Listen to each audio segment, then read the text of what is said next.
En Côte d'Ivoire, le Programme national de lutte contre le paludisme PNLP, les partenaires au développement, les bailleurs de fonds, les chercheurs, la société civile, le secteur public, privé communiquent autour du paludisme et partagent leurs expériences respectives. À l'instar d'autres structures et acteurs de la lutte antipaludique, le Centre suisse de recherche scientifique en Côte d'Ivoire, CSRS, célèbre la journée dédiée à la lutte contre le paludisme. Cette journée du paludisme a commencé par une séance de sensibilisation sur le paludisme. Y ont pris part les chercheurs et employés du CSRS, les étudiants des filières de biologie, les techniciens et médecins de formation sanitaire et élèves du lycée moderne de Sougon et Yopougon.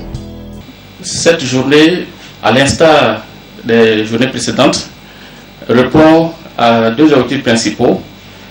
Le premier, c'est de pouvoir sensibiliser contre le paludisme, ressortir les différents comportements qui minorent ou qui majorent la transmission du paludisme.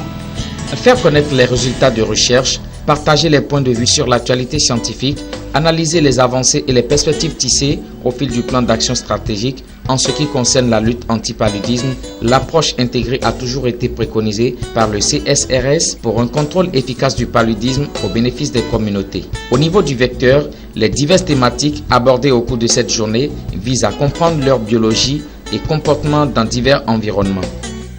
Des études que nous avons conduites dans la zone de Tiasalé, de Tabo, nous ont démontré que du fait des pratiques agricoles, on assiste à un certain nombre de résistances qui sont perceptibles au niveau des moustiques dans ces zones-là.